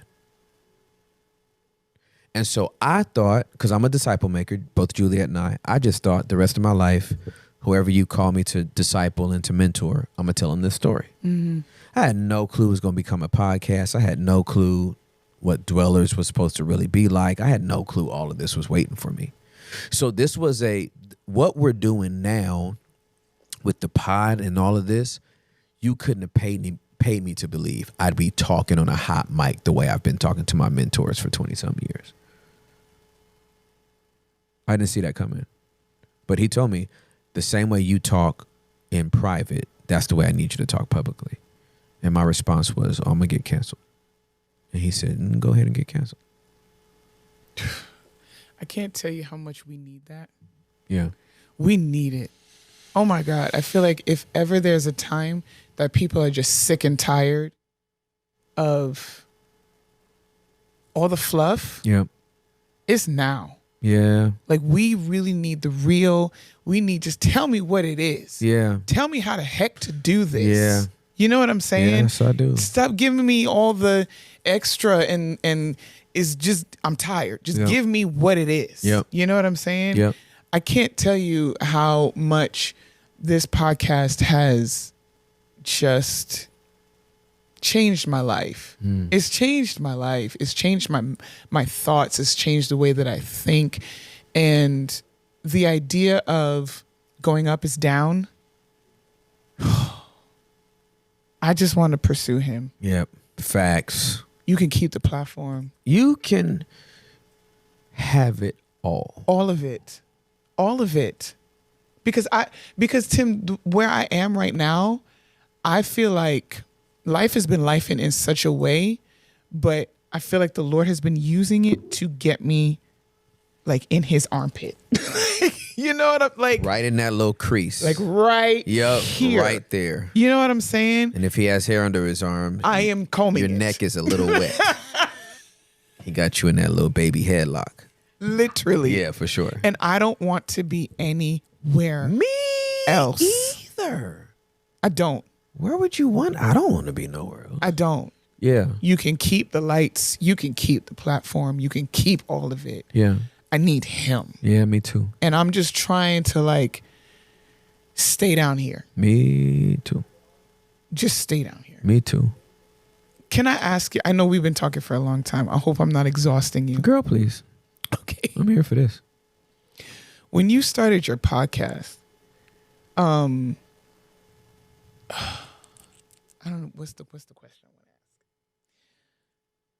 I want to ask. When I started my podcast, the anxiety that would take over me. I remember my sisters, they would, because I don't do this. Mm-hmm. I'm an introvert. Yeah, me it too. makes no sense that I'm doing a podcast. Yeah, for sure. Because Yeah, I'm an makes sense. introvert that doesn't like to talk to people. Yeah, for sure. How am I doing this? Yeah.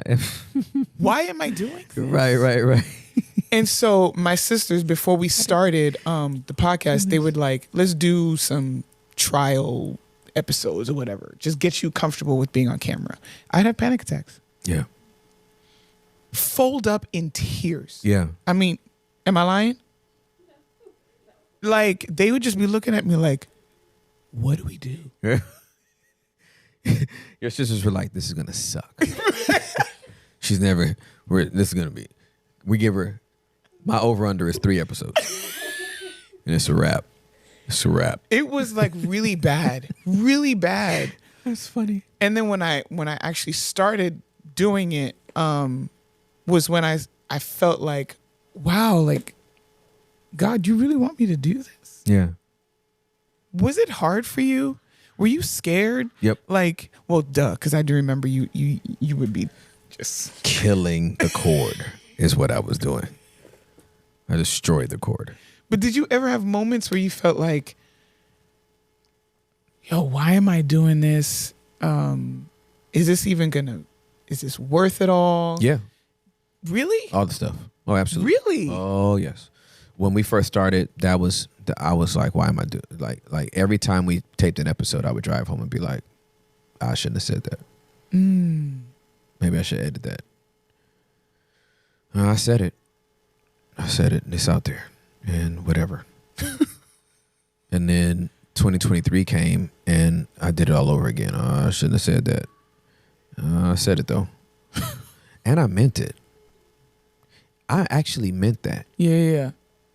That wasn't like I got real loose. And, you know what I mean? Had a mimosa before the episode started. So I was feeling myself. No, I meant that. I meant what I said. And that's going to be hard for some people. And that's probably going to alienate some people. And people are going to misunderstand that.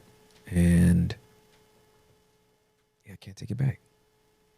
You know what I really related with you on was when you went from being a pastor to now being a podcaster. Like, you basically changed vocations. I did. And you're almost 50. Yeah. I feel like that. Yeah. Like, I feel like I'm changing vocations. Yeah. You know? And there are times where I'm like, I've only been doing this for a year, Tim. Mm-hmm. Like, June of this past year made a year of me doing this podcast. Yeah. And there are times where I feel like, Lord, why do you have me doing this? I'm giving my time, my money, my emotions, all of it. Yeah. And there are times where I'm like, what's the point? Yeah. But the Lord never, he doesn't give me, well, you're doing this because. Right. No. He just says, do it. Listen, he don't owe us an explanation. He doesn't. Can I just say this real quick? If he is Lord, Right. he don't owe us no explanation. Right. God, let us know what you're doing. We want to be aligned with your purpose. How about no? You align with mine. Yeah. I'm not aligning with yours. Yeah. Right? Like, just do what I told you to do and hush. Like, and you don't have to like it. Mm-hmm. Like, I would really rather not be the yellow glasses guy. I'd rather not. I'm thinking about getting LASIK, and I'm like, I'm gonna still have to wear these doggone glasses. Yeah, you are. Because it's going to be weird I without. have to pop these prescription frames out and still wear these doggone glasses. It's so dumb. But I would rather not be the yellow glasses guy. Yeah. Somebody, like, there's a thirsty person that wants to do this. That would love the attention and and that's why he didn't call them, because they're thirsty. Yeah. Right? He calls the people that would rather not. Yeah. That's the kind of trajectory I see most in the Bible. Me. You know what I mean? It's like very few Isaiahs. Here I am, Lord, send me. Everybody else is like, nah, dogs. I'm good. I'm actually really good. Ivory says she want to do it. Ivory over there like, nah, this nigga Tim said he want to do it. And then we just Spider-Man in each other. So I mean, it's very uncomfortable. Yeah, you always said get comfortable with being uncomfortable. That's right. If ever I have made my abode uncomfortable, it is now. Yeah, for sure. But it looks good on you. Oh, well, bless God. Yeah, it does. Like, the discomfort looks good on you. Oh. Because sometimes I'd be crying. I'd be like, oh God. Yeah, no, it's what we do is a labor of love. And we're only doing it because he asked us to do it. Yeah. Like people ain't gonna get vulnerability on Sunday. I'm sorry. I'm gonna go ahead and say it. Let me calibrate everybody's expectations. Sunday ain't supposed to be this. Yeah. That's why he called us into this space. Yeah. Because Sunday's not the place for this. Sunday is the place to get a word and get a sermon and to hear the gospel preached and for souls to be saved and all that kind of stuff. We help people live life Monday through Saturday. You get a 40-minute sermon on Sunday, and we help you break down how to live that out practically Monday through Saturday. Yeah. That's what the pods are for. Yeah. So I understand my assignment. Yeah. And I'm not leaving. Nobody can run me off the set. I can't be punked. I can't be threatened. You can't blackball me. I'm out here. Mm-hmm. You can tell me not to come to church no more, but this pod's still gonna drop. I ain't gotta come to your church. This pod gonna drop. That's good. Mm-hmm. And your grandkids gonna listen. That's a fact. Mm-hmm. And your pastors and your youth pastors and your assistant pastors and all of them. And you may not want them to be influenced by me, but they gonna know how to get around you.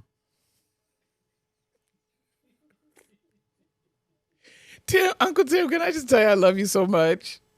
I love you too. Thank you so much. I love you too. Seriously. No, like, y'all, please get this book. Please get this book. Welcome to the Basement by Tim Ross. You need it in your life. It's an easy read, but it's a good read. It's a really easy read. It is. I read it in a day. Like for the audio, I read it in a day. So if I could read it in a day, you could read it in a day. And that was with breaks. I read it in a day. I mean, I know it's my words and stuff, but it's an easy read. It's like a really easy read. It really is. Yeah. It really is. I just want to say thank you. I love you. I love you too, sir. Yeah. Are we done? I mean, Do you want to be done? Is that it? I feel like I'm exhausting you, sir. You're like, not. See, don't do that. I know. Yeah, no. This is your interview. This is It's not an interview. It's a conversation. this is your conversation. This is no. I'm not like weary and well doing. Okay, let me ask you this question. That was such a churchy statement just now. Oh, I'm churchy, sir. 1, 2, Why 3, would 4, I 5, say 6, that? 7, 8. 2, 3, 4, 5, 6, 7, 8. 3, 4, 5, 6, 7, 8. 4, 5, 6, 7, 8. 5, 6, 7, 8. 6, 7, 8. 7, 8. 8. 8. 7, 8. 6, 7, 8. 5, 6, 7, 8. 4, 5, 6, 7, 8. 3, 4, 5, 6, 7, 8. Ah. I was counting for my life. I think that was me. I think I'm the one that got off.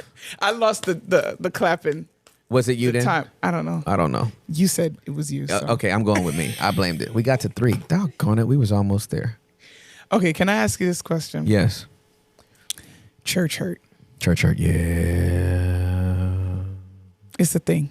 It is a thing. A real thing. Especially today. A real thing. How do you help people navigate through church hurt? Like, some of us have really gone through some really painful things from leadership in church.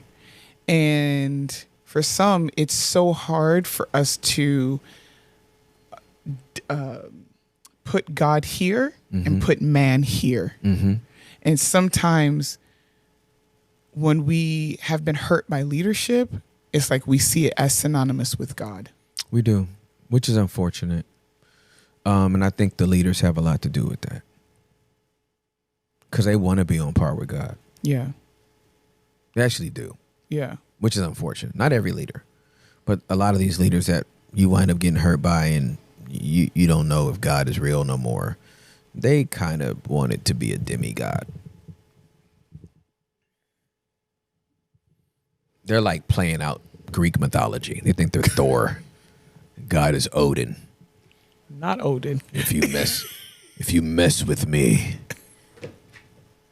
Odin will strike you down. He will bring the crows and strike you down. That's literally how they. Or we could flip to Greek mythology. It's like, my God is Zeus. Okay. He will send lightning bolts to destroy you. You know what? A lot of these guys wind up having a unhealthy romantic connection and link to Moses. Mm. They romanticize themselves to be Moses. That I go up to the mountaintop, that God gives me his word directly to my face. I'm such a friend of God. I talk to him face to face. Yes. He gives me the words on the tablets. And Yes. if you do not obey the word that God gave me, may the ground open up and swallow you. Yeah. You go against my word, Yeah. leprosy shall bathe your skin. What? I've just kind of like conflated Israeli history with Danish Vikings. But it's true. Leprosy would bathe your skin I'm dead. But it's so true. as if it was the rains of Scotland. And then you're like, I'm sorry, you've watched too much Game of Thrones or The Last Kingdom. Sir, what are you talking about? Leprosy will bathe your skin. If you don't believe the word that God came out of my mouth, And so we in the culture, like the culture of these churches, like the lead pastor, God cards everything. God said this, God said this, God said the other. 7 out of the 10 things that they said, God didn't say, because God didn't do it. Yeah. But then all of a sudden, God's schizophrenic, and he was like, "Oh, God changed his mind." What? I'm sorry. What? I've literally seen that. Right. You know what I mean? So literally. It's like, just take the L on that, right? Yeah. But what winds up happening is, once that conflation exists between God and that lead pastor, when that lead pastor hurts you, which is bound to happen because the church can breed narcissism. When that lead pastor hurts you, you think God didn't protect you and God did this to you, and it's just an egotistical person who has their own wounds and brokenness and frailty and didn't know how to work it out, and so they took it out on you. And then didn't even have the self-awareness to like call their own foul and be like, Ivory, I hurt you. Come here real quick. I hurt you. That rarely exists. It does exist, but it's rare, unfortunately. Yeah. So, excuse me. This church hurt is a real thing, and a lot of people try to dismiss it. Here's the hardest thing for people: church hurt to hear. If you got hurt in church, God wants to heal you in church, just not the same church. And what the enemy does between the hurt and the healing is to make you disavow the whole church. Yeah. And that's not how you heal. Yeah. You need community to heal. You got hurt in community, you're going to have to be healed in community. Wow. You can get shot on a street and the hospital is 2 blocks up the street. You ain't got to leave the city to get healed.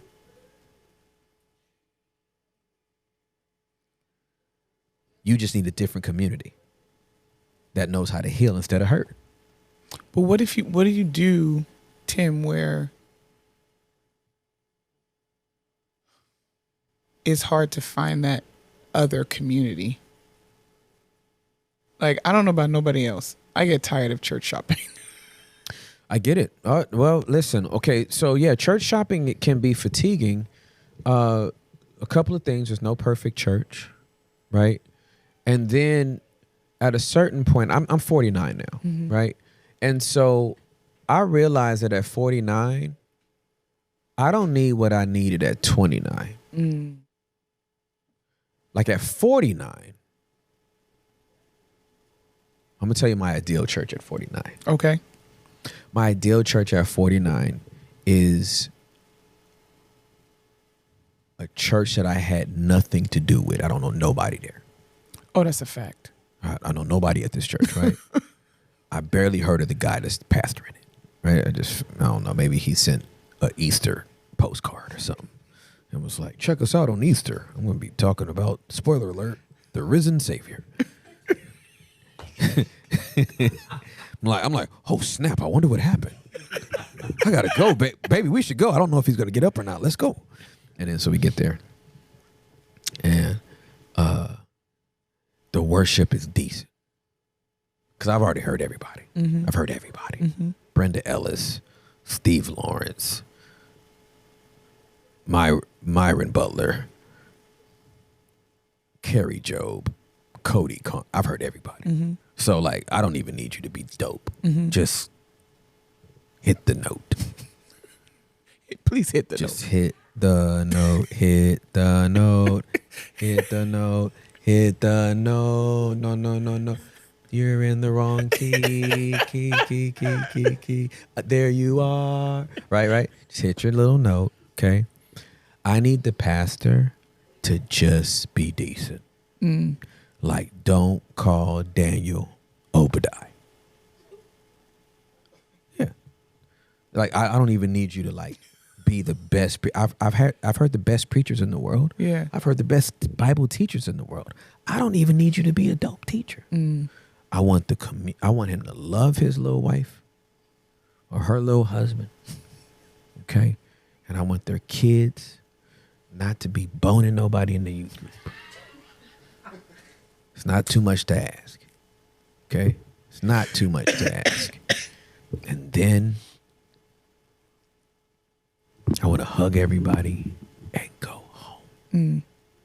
That's it. Like that's at 49. That's the church I'm looking for. Because your needs change. Yeah. You need different stuff in different seasons. And so you might be in a season where it's like, man, I need community though. Yeah. I need to be around some people I can actually rock with. And then even with that, it's like, you know, you got to find a community that like has your same, I hate to say this because everybody should have the same spiritual convictions, but it's like, I can't be in a community where everybody's like having sex with each other. Like it's tryouts. Tryouts is crazy. No, I mean, it's true though. Yeah. Like the young adult ministry can't be like a marriage tryout. Like everybody tried each other and was like, yeah, I think I'm going to go with Tasha.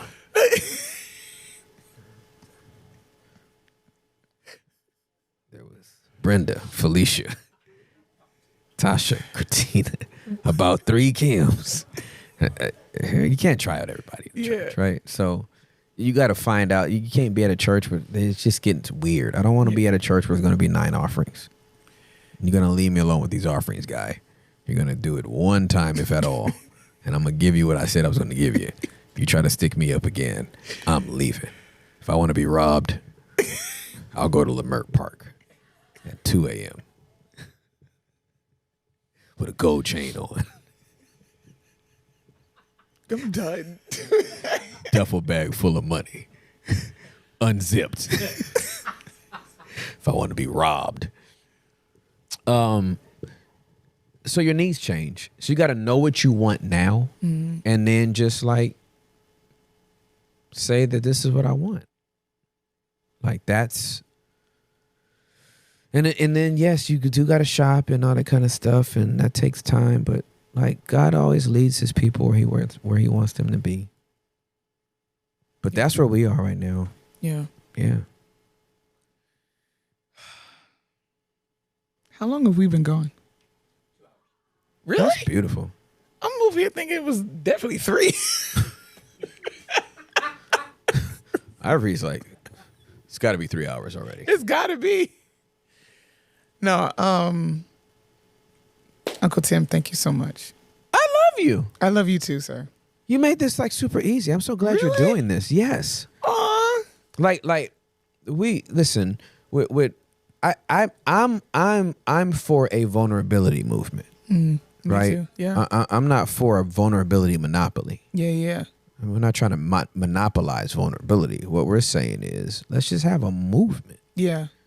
And if you're doing this from Florida and I'm doing this from Dallas and somebody else is doing this from wherever around the world, it's like hopefully in like 25 years, and hopefully I'm still around to see it. Man, when I'm 75, I would love to look up and like, this is normal. You know what I mean? Yeah. I would really love if like 25 years from now, it's like everybody's transparent and vulnerable and tells the truth and like literally shames the devil. Like we really tell the truth around here.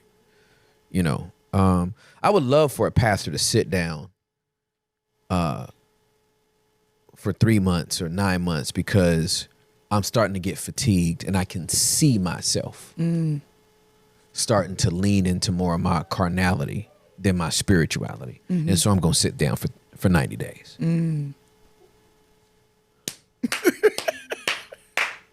Whoa, Pastor. Did you have sex with anybody? Oh, no. But if I don't sit down right now, I might. Right. Right. You didn't embezzle the money? Yeah. And take your family on a trip using church funds? Oh, no. But if I don't sit down for the next 3 months, I would do that. You didn't go to the massage parlor and get a happy ending? Oh, no. But if I don't sit down the next 90 days, I might. I will. And I know exactly where I'm going. Oh, God. God, Pastor. Your honesty is refreshing. Yes. And you know what that will start doing? Then the young bucks start going, oh, I need to sit down before I burn out. Yep. I didn't know I could be honest about that. He kept his church at. Yep. He said if he didn't sit down, he would have sinned. and the church still loves him. Yep. So you can't be. We just need to see a different paradigm. That's it. That's it. So thank you for helping us see that. Thank you. Yeah, I appreciate you. This was rich. This was very rich. I really have nothing else to say after that. I feel like we talked about so much. I really hope you guys were blessed by this conversation, challenged, convicted. I just hope I hope it edified. That's always my goal, is that it edifies and encourages, because I feel like that's what the Lord told me to do. Yeah, for sure. Encourage the body, edify, pour into worship leaders, young worship leaders, seasoned worship leaders, whatever. Yeah. And we didn't talk about worship, but we just talked about life. And I feel like it all is connected. Well, it is connected. And I'll read you the verse that prompts me to believe that.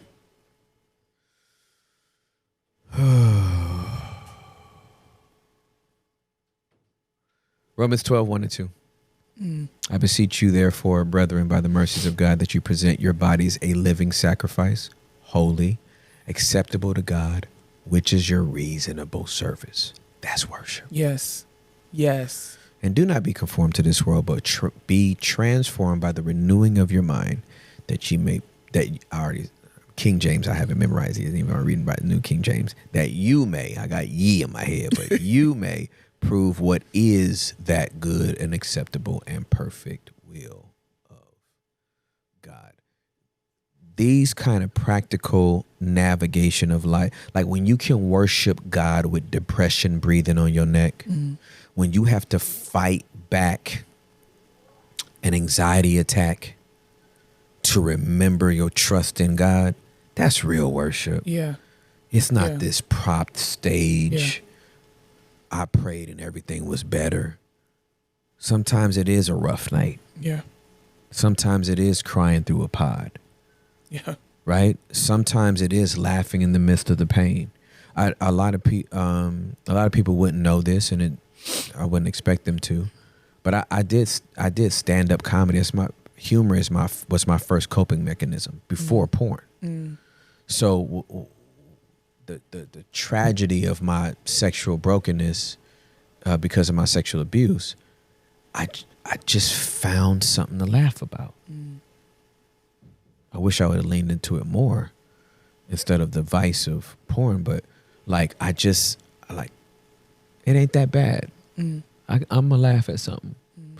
And so that's why I have such a sense of humor around all this stuff that we talk, because what we talk about is heavy. Yeah. And so I like to at least laugh about some stuff. Yeah. Because if not, we just be crying. Yes. Because this is enough to make a grown man and woman cry. Yeah. So, this is our reasonable service. Vulnerability is our reasonable service. Yeah. Well, y'all, if you like this content, if you enjoyed this podcast, would you please do me a favor? Would you hit that subscribe button? Would you share it? Would you comment? Would you continue the conversation in the comments? Good. We want to hear it. We could come back, you know what I'm saying? And continue the conversation, but continue the conversation in the comments. Start it at least. I don't have anything else to say. Until next time, y'all. Deuces. Listen, a few of y'all have asked, how can we support this platform? How can we support this podcast? First of all, I'm honored that you would even want to support this platform. But I would say that there are two ways that you can support. The first is you can pray. That's the most important. Pray for me. Pray for this platform. Pray that this will continue to be everything that God intended it for it to be. Pray that it will continue to be a spirit-led, spirit-filled conversation that will challenge, encourage, convict, edify. That's my prayer. Number two, if you want to donate or contribute monetarily, you can send funds through my PayPal account. The link is right below, or you can scan the QR code. If you're listening, you can just go right to my show notes in YouTube, or you can go to the link in my bio on Instagram and TikTok. Y'all, I appreciate every prayer. I appreciate every dime, every dollar that you would send if you feel led to. I love y'all. Until next time. Deuces!